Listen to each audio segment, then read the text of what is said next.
Hola, ¿cómo están? Hoy día vamos a hablar del flujo sanguíneo renal. Ustedes ya conocen la distribución de irrigación arterial de los riñones, lo hemos visto con detalle en sesiones anteriores, y ahora por supuesto tenemos que hablar de por qué se ha organizado esta estructura, a qué función sirve. Primero, recuerden que los riñones reciben hasta el 25% del gasto cardíaco. Es decir, que el flujo sanguíneo renal es de aproximadamente 1,25 litros por minuto.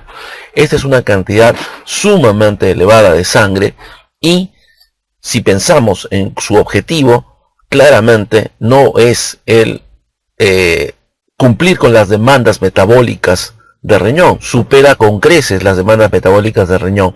Entonces, este flujo elevado de sangre, ¿a qué sirve? Sirve a la primera y más importante de las funciones básicas renales, que es la filtración. ¿Correcto? Fijen eso para lo que sigue.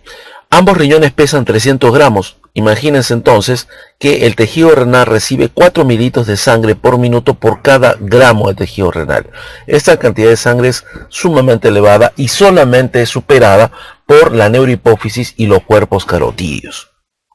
Muy bien, recordemos un poco más en detalle la irrigación arterial renal.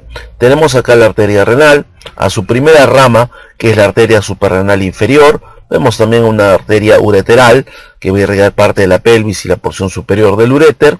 Y vemos a las arterias segmentarias, ¿no?, que ya se están obviamente dividiendo en el ilio. Tenemos 5 arterias segmentarias. La arteria segmentaria superior, ¿no?, que va obviamente a la zona apical. La arteria segmentaria anterior, que es esta de acá, que se subdivide en una arteria segmentaria anterior superior y anterior inferior. Y tenemos acá a la arteria segmentaria inferior, muy bien, que va al polo inferior. Por detrás estamos viendo a quién, a la arteria segmentaria posterior. Muy bien, ¿por qué es importante que recordemos esta organización? Estas arterias segmentarias son arterias terminales. ¿Qué quiere decir? Que no hay anastomosis entre ellas. No hay entonces anastomosis entre ellas. Y esto hace que una obstrucción, por ejemplo, a este nivel o un nivel más proximal, produzca una isquemia e infarto en una zona específica del riñón. ¿Sí? Esto ya lo hemos visto en una de las evaluaciones. Esto también, digamos que ayuda a poder segmentar al riñón de acuerdo a su circulación. Ahora bien, las arterias segmentarias van a dar estas arterias que se llaman arterias lobares. Primero se llaman lobares, no, hay un error en este libro, no son interlobares. Estas son las arterias lobares que acá se dividen en arterias interlobares, ¿correcto? Porque están entre los lóbulos. Acuérdense que el lóbulo es una pirámide con su corteza asociada. Acá están las arterias entonces interlobares, y cuando llegan a la base de la pirámide forman las arterias arqueadas o arcuatas, que dan origen a las arterias radiales corticales, que como veremos más adelante darán origen a las arterias aferentes y al resto de la microestructura vascular que revisaremos en detalle. Entonces, las arterias segmentarias son terminales. Si se obstruyen, producen infartos en zonas específicas que tienen que ver con su irrigación. Por ejemplo, vemos acá en esta vista anterior del riñón como la arteria segmentaria anterior superior corresponde a este segmento del riñón, la inferior a este, el polo superior depende de la apical o superior y el polo inferior también de la inferior. En cambio, a nivel posterior, démonos cuenta que la zona relacionada, por ejemplo, al ilio y la parte media, prácticamente toda la región posterior del riñón, excepto los polos superior e inferior, dependen de la arteria segmentaria posterior. Ahora bien, les quería dar solamente este detalle, ¿no?, porque muchos libros no lo toman en cuenta, pero es importante saber que estas arterias segmentarias primero se dividen en arterias lobares. Estas son arterias lobales, las que están acá marcadas con celeste, y luego dan a las arterias interlobares. Acá tenemos una imagen de un infarto renal. Se ha obstruido una arteria, en este caso de una arteria segmentaria, y miren ustedes todo este segmento o zona en forma de cuña que se nota pálido acá, se ha infartado, ¿no? Esto nos da una clara cuenta de cómo se producen las lesiones por obstrucción de algunos de los vasos renales. Como estos vasos se encuentran organizados en serie, entonces claramente si se obstruye uno de ellos y al no tener anastomosis, un segmento específico de riñón se va a infartar. Muy bien, hablamos entonces de la arteria arqueada. ¿Se acuerdan ustedes que se originaba de la arteria interlobular? Está en la unión córtico-medular y va a dar origen aquí a la arteria interlobular o radial cortical. Esta a su vez está dando origen a las arteriolas aferentes. Muy bien, estas arteriolas aferentes ya saben que corresponden a nefronas que se encuentran o que se consideran corticales y nefronas yuxtamedulares. ¿Sí? En verdad, esta definición debería ser aclarada. Aquellos glomérulos o corpúsculos que se encuentran en la unión córtico-medular corresponden a esas nefronas yuxtamedulares. ¿Sí? Y las nefronas o corpúsculos que no se encuentran en esta zona, sino distales, dirigiéndose a la cápsula, estas son los corpúsculos de las nefronas llamadas corticales. Pero está claro que todos los corpúsculos son corticales, es decir, toda la sangre que viene de la arteria renal, sus vasos segmentarios y sus divisiones, y llegamos hasta acá, hasta el interlobular, toda la sangre llega primero a la corteza. ¿Sí? Llegará por supuesto primero a estos glomérulos yuxtamedulares y luego al resto de glomérulos. ¿Correcto? Entonces, es importante recordar esta distinción. Todos los corpúsculos son corticales. Todos los glomérulos están en la corteza. La nefrona, acuérdense, está formada por un corpúsculo y su sistema de túbulos. Y los túbulos tienen porciones que están en la corteza y porciones que están en la médula. Por eso no podríamos afirmar que todas las nefronas son corticales. ¿Se entiende? Porque parte de ellas se encuentra en la médula. Pero sí todos los corpúsculos son corticales. Muy bien. Ahora, nosotros tenemos que recordar lo siguiente. De ese flujo sanguíneo renal, que es el 25% del gasto cardíaco, un 90% va a llegar, por supuesto, a todos estos corpúsculos en la corteza, porque un 10% se ha distribuido, dirigido a la cápsula renal y al tejido adiposo perinéfrico. Muy bien.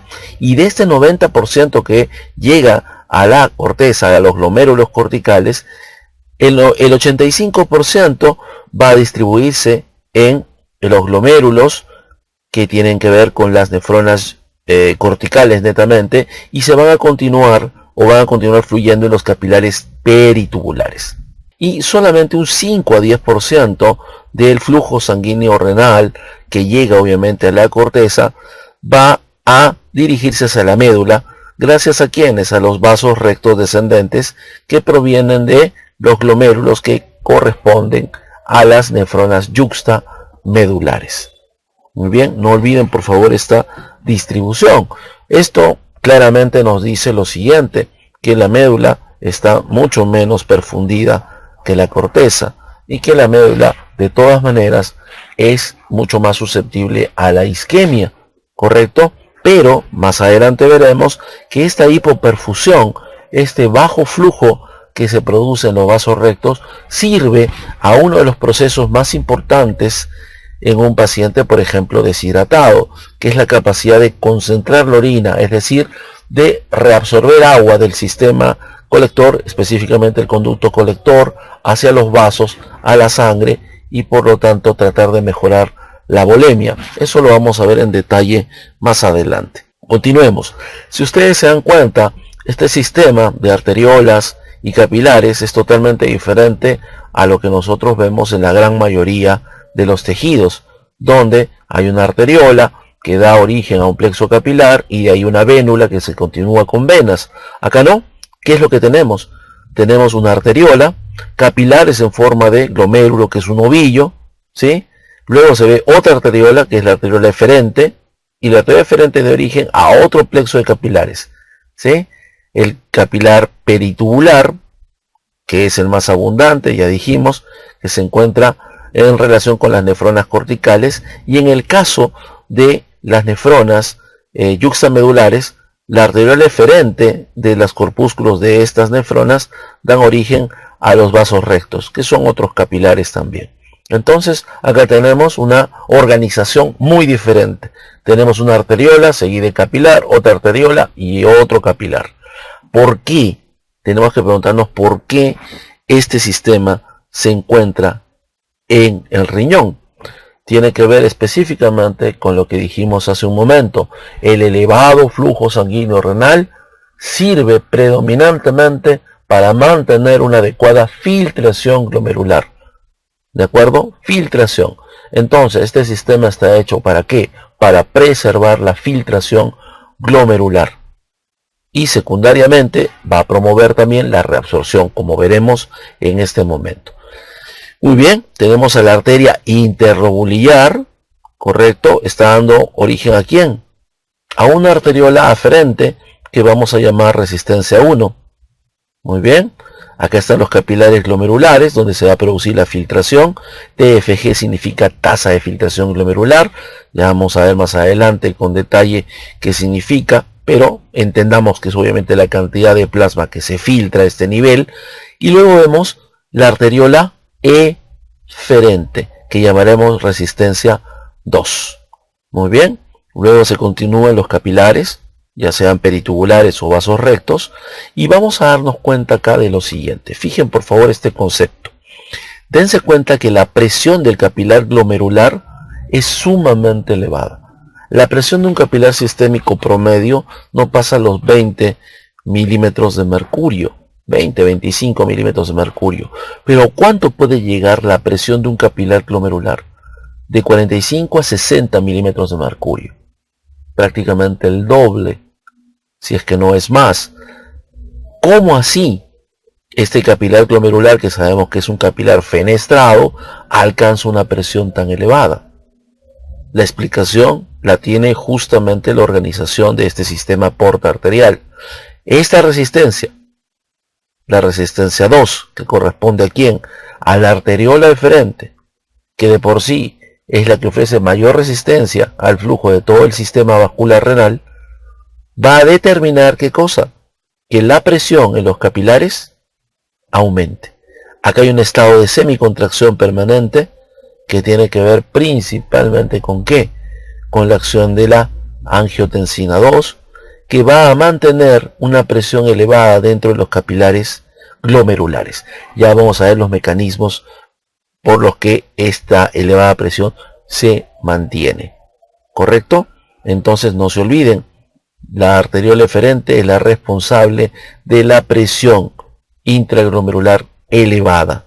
¿Correcto? Por supuesto, si aumenta o se dilata la arteriola eferente y aumenta el flujo, también aumentará la presión del capilar glomerular, correcto, pero es la arteriola eferente la responsable directa de mantener las elevadas presiones glomerulares y por lo tanto mantener una adecuada filtración glomerular. Ahora bien, como acá se filtra plasma, la sangre que pasa del glomérulo a los capilares peritubulares llega con una presión hidrostática sumamente baja porque ha perdido obviamente agua, ¿no?, que está contenida en el plasma. La concentración de proteínas que no se filtran acá es sumamente elevada en el capilar peritubular, y eso va a promover ¿qué cosa? La reabsorción. Entonces, este sistema porta-arterial, para resumir, sirve principalmente la filtración gracias a la resistencia que ofrece la arteriola eferente, y de forma secundaria, ¿sí?, como consecuencia de esto, las presiones en el capilar peritubular, la presión hidrostática es baja, pero la presión oncótica es sumamente elevada y eso va a promover la reabsorción. Recuerden que los capilares glomerulares filtran al día 180 litros, ¿no es cierto?, de agua. 180 litros de agua pasan por acá, pero se absorbe el 99%. Gracias principalmente a este mecanismo. Principalmente, no exclusivamente. ¿Correcto?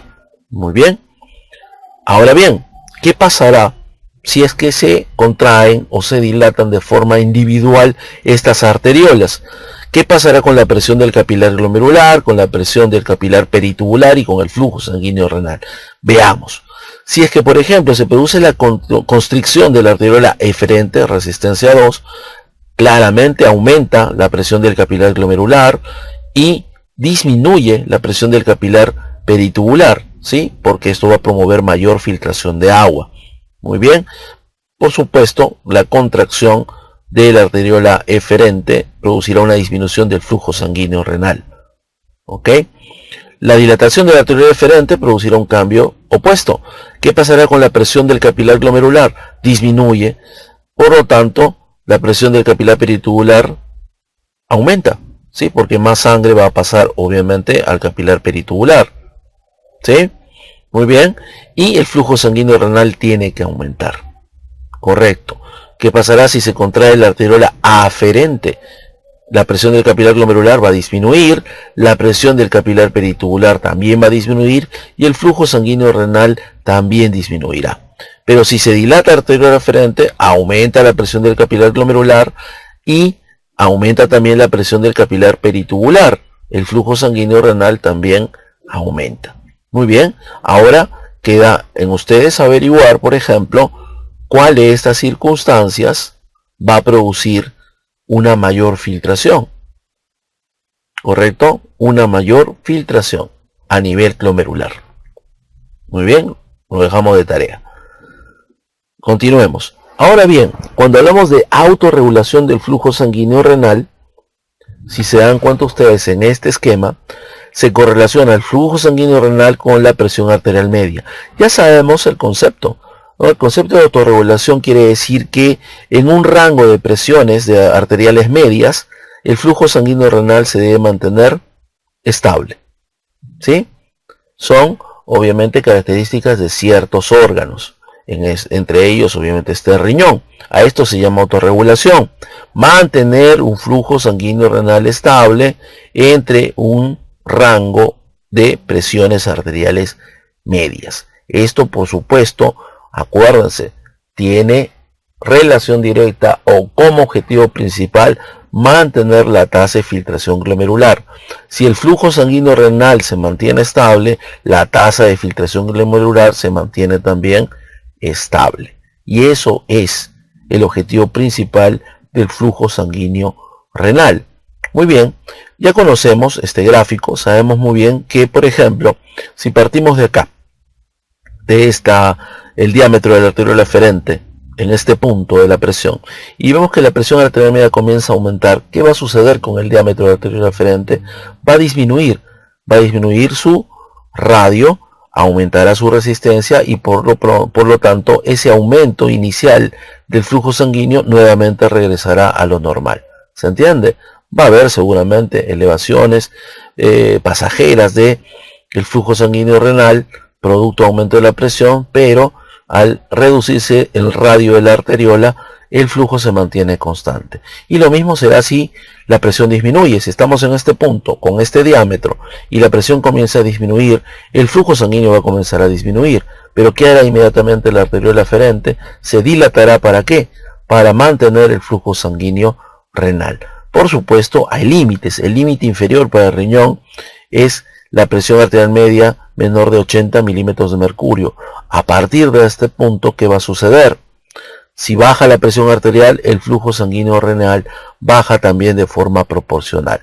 En otras palabras, ahora el flujo sanguíneo renal se hace dependiente totalmente de la presión arterial media. La arteriola ya no responde de forma compensatoria a esta disminución de la presión arterial y su diámetro va disminuyendo progresivamente. Esto, por supuesto, que va a producir una caída importante de la presión en el capilar glomerular y por lo tanto una tasa de filtración disminuida y consecuentemente también habrá una isquemia que, como sabemos, será muy severa, pues los vasos de los riñones se encuentran organizados en serie. Muy bien, y en el otro caso, si es que la presión arterial media comienza a aumentar y supera los 180, la arteriola eferente ya no puede responder a esta elevación de la presión, ha perdido su capacidad de autorregulación y por lo tanto el flujo sanguíneo se eleva de forma proporcional o casi proporcional ¿a quién? A la elevación de la presión arterial. Se hace dependiente de la presión arterial. ¿Qué pasará con estos vasos? Estas arteriolas aferentes, ¿no?, de forma pasiva se van a comenzar a dilatar por el elevado flujo y puede inclusive producirse la ruptura de estos capilares y el paso de contenidos celulares de la sangre. En otras palabras, glóbulos rojos, hematuria, ¿no?, se estará presente en la orina del paciente. Muy bien, ahora, ¿cuáles son los mecanismos que se proponen para la autorregulación del flujo sanguíneo renal? Ya sabemos que la hipótesis miogénica es sumamente conocida, tiene que ver con la distensión de ¿quién? De la arteriola, por ejemplo, aferente. Si aumenta la presión arterial y aumenta el flujo, ¿qué va a suceder? Se distiende, por ejemplo, la arteriola aferente y eso produce una secuencia que termina en la liberación de calcio y la contracción prácticamente refleja, por decirlo así, de la arteriola, ¿no? Este es un mecanismo bastante conocido. Pero existe un mecanismo mucho más sofisticado en el riñón y es la retroalimentación túbulo-glomerular o llamada también feedback túbulo-glomerular y tiene relación directa con aquel objetivo principal del flujo sanguíneo renal, que es la filtración glomerular. Atendamos por favor a esta explicación. En este caso estamos planteando que a nivel del túbulo distal, acuérdense, en el inicio del túbulo distal se encuentran estas células de la mácula densa, ¿sí? Ha aumentado, ¿qué cosa?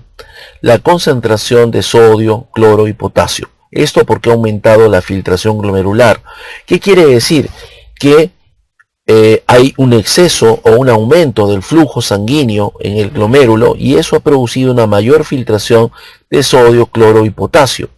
Al llegar a este punto en la mácula densa hay un transportador de sodio, cloro y potasio que va a comenzar a hacer ingresar a estos electrolitos a la célula. La ATPasa de sodio-potasio, que está en el punto 2, va a comenzar a trabajar mucho más para tratar de eliminar el sodio que se encuentra dentro de la célula y esto va a producir ADP y AMP, ¿sí? Adenosina y fosfato, y finalmente se va a producir adenosina. Esta adenosina va a funcionar como un mensajero que va a unirse a receptores que tiene ¿quién? Las células mesangiales extraglomerulares. Acuérdense, estamos hablando del aparato yuxtaglomerular, mácula densa, células mesangiales extraglomerulares o llamadas también células de Lasis. La adenosina entonces, que proviene de las células de la mácula densa, es el mensajero, se une a su receptor A1 en esta célula de Lasis y produce un aumento de la concentración de calcio en esta célula mesangial. Este calcio va a transmitirse mediante canales, ¿a dónde? A las células del músculo liso de la arteriola aferente y se va a producir la contracción.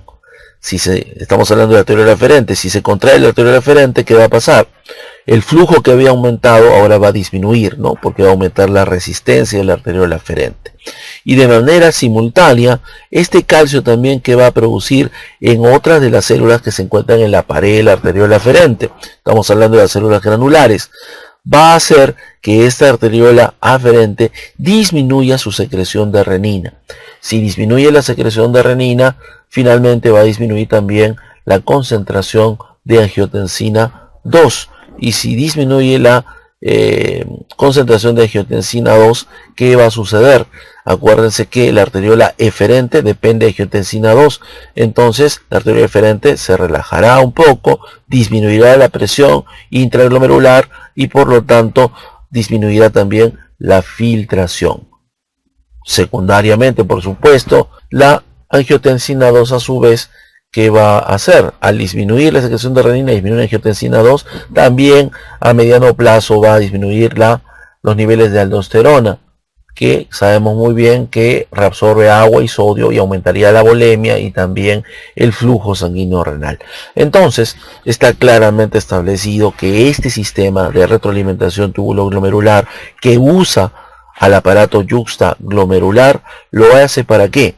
Para detectar concentraciones de sodio principalmente a nivel del túbulo distal, a nivel de la mácula densa. Esto es un indicador de un aumento de filtración o una disminución de filtración.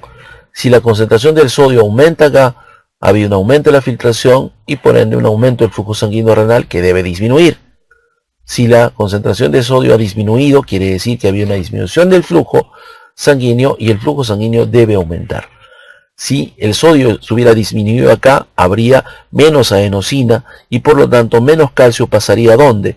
A las arteriolas, al músculo liso de su pared y también a las células granulares. El músculo liso de la arteriola aferente se relajaría, aumentaría el flujo en los glomérulos y por lo tanto la filtración, y también las células que contienen renina, células granulares, aumentarían su secreción de renina y por lo tanto habría mayor angiotensina 2, más contracción del eferente y la filtración aumentaría. Y a mediano plazo la aldosterona por supuesto también aumentaría el volumen sanguíneo y por lo tanto el flujo sanguíneo renal. Muy bien. Entonces hemos revisado los principales efectos del flujo sanguíneo renal. Queden ustedes revisar otros aspectos como por ejemplo el efecto simpático sobre las arteriolas aferente y eferente, el efecto de la angiotensina 2, ya lo hemos referido, pero también la aplicación que pasaría por ejemplo si es que una persona recibe en un estado de hipovolemia un antagonista o un inhibidor de la enzima convertidora de la angiotensina, disminuiría la angiotensina 2. ¿Cuál sería la consecuencia? Recuerden también que a nivel de la microvasculatura de las arteriolas, principalmente las aferentes, existen también prostaglandinas vasodilatadoras, ¿sí? Estas prostaglandinas vasodilatadoras se oponen, por supuesto, a sustancias que también producen el endotelio que promueven la vasoconstricción, como por ejemplo la endotelina. Entonces también acá podemos tener una aplicación farmacológica. Si una persona está en hipovolemia y le administramos aspirina, ¿qué pasará con los niveles de prostaglandinas y qué pasará con el flujo sanguíneo renal y con la tasa de filtración glomerular? Esto por favor deben investigarlo para realizarlo o conversarlo en las sesiones que vienen en la quinta semana. Muy bien, eso ha sido todo. Espero que les haya sido de ayuda. Nos vemos pronto.